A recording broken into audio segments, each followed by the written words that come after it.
నమస్తే ఫ్రెండ్స్, నేను మీ Shravani. Welcome back to Shravani's kitchen.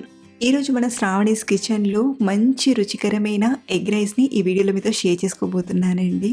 ఈ ఎగ్ రైస్ పచ్చికారం టేస్ట్తో చాలా చాలా బాగుంటుంది. అలాగే చేయడానికి కూడా ఎక్కువ టైం పట్టదు, త్వరగా చేసుకుని టేస్టీగా తినేయచ్చు. అంతేకాదు ఉదయం లంచ్ బాక్స్లోకి పెట్టాలన్నా ఈ ఎగ్ రైస్ త్వరగా చేసి పెట్టేయచ్చు. పిల్లలు కూడా చాలా ఇష్టంగా తింటారు. మరి నోటికి రుచిగా త్వరగా చేసుకుని ఎగ్ రైస్ని ఎలా చేయాలో ఇప్పుడు చూద్దాం రండి. ముందుగా అన్నం ఉడికించడానికి కుక్కర్లోకి 1 కప్పు అంటే 200 గ్రాముల వరకు బియ్యాన్ని తీసుకోండి. ఇక్కడ నేను మనం రెగ్యులర్గా వాడుకునే బియ్యం వాడుతున్నాను. మీరు కావాలంటే బాస్మతి రైస్నైనా వాడచ్చు. ముందుగా ఈ రైస్ని బాగా కడిగి మనం తీసుకున్న 1 కప్పుకి 1.5 కప్పు చొప్పున నీళ్ళని తీసుకొని ఒక 3 విజిల్స్ వచ్చేంత వరకు ఉడికించండి. 3 విజిల్స్ తర్వాత విజిల్లోని గాలంతా పోయాక చూపిస్తున్నాను. చూడండి, అన్నం చక్కగా ఉడికిపోయింది. ఇలా అన్నం ఉడికాక కాస్త విప్పినట్టుగా చేసి ఒక 5 నిమిషాలు ఆరబెట్టండి. దీంతో మనకు అన్నం అనేది ముద్ద కట్టకుండా పొడి పొడిగా ఉంటుంది. ఇప్పుడు ఒక మిక్సీ గిన్నెని తీసుకొని ఇందులోకి ఒక 2 పిడికల కొత్తిమీర ఆకును బాగా కడిగి కాడలతో సహా తీసుకోండి. ఇందులోనే కొంచెం పుదీనా ఆకును, 7-8 పచ్చిమిరపకాయలు. మనం ఇందులో కారం ఎంతైతే వాడాలనుకుంటామో అంత పచ్చిమిరపకాయలు తీసుకోవాలి. ఇందులోనే 9-10 వెల్లుల్లిపాయల్ని, 1 ఇంచు అల్లం ముక్కను, అలాగే లైట్గా స్పైసెస్ని తీసుకుంటున్నాను. 2 యాలక్కులు, 3-4 లవంగాలు, చిన్న దాల్చిన చెక్కను తీసుకోండి. మీరు కావాలంటే వీటికి బదులుగా ఒక 1/2 టీ స్పూన్ గరం మసాలా పొడినైనా వాడుకోవచ్చు. సో ఇలా తీసుకున్న వీటిని మెత్తగా గ్రైండ్ చేయండి. అవసరమైతే 1-2 టీ స్పూన్ల నీళ్ళని తీసుకొని ఇలా గ్రైండ్ చేసి తీసుకోండి. ఇప్పుడు ఈ మిక్సీ గిన్నెను రెడీగా పక్కన పెట్టి ఇంకో గిన్నెలోకి ఒక 3 గుడ్లను పగలగొట్టి తీసుకోండి. ఇక్కడ నేను 3 గుడ్లను వాడుతున్నాను. మీరు కావాలంటే 4 గుడ్లను లేదా 5 గుడ్ల వరకైనా తీసుకోవచ్చు.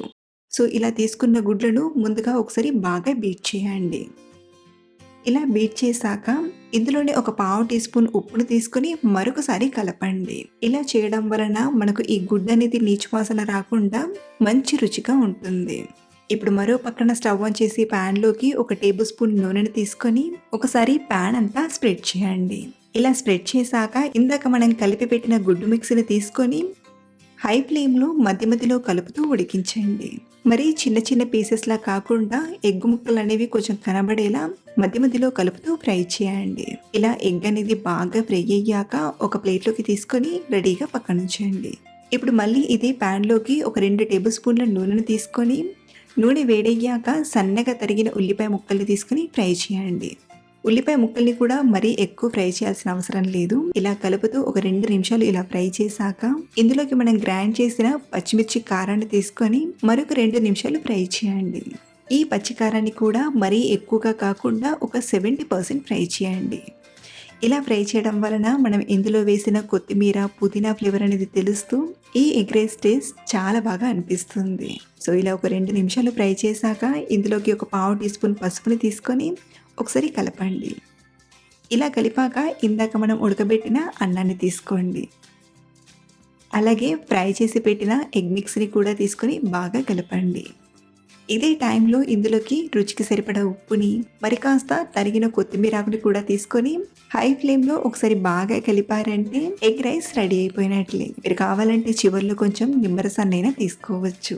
అంతే, సింపుల్గా చేసుకునే టేస్టీ ఎగ్ రైస్ తయారైపోయింది.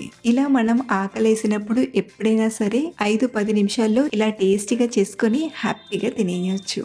ఈరోజు చెప్పిన ఈ టేస్టీ రెసిపీ మీకు నచ్చితే ఈ వీడియోని లైక్ చేసి మీ ఫ్రెండ్స్ అండ్ ఫ్యామిలీకి షేర్ చేయండి. అలాగే ట్రై చేశాక మీకు ఎలా వచ్చిందో కింద కామెంట్లో చెప్పడం మర్చిపోవద్దు. మరిన్ని రెసిపీస్ కోసం మన ఛానల్ని చూస్తూ ఉండండి. Thank you for watching.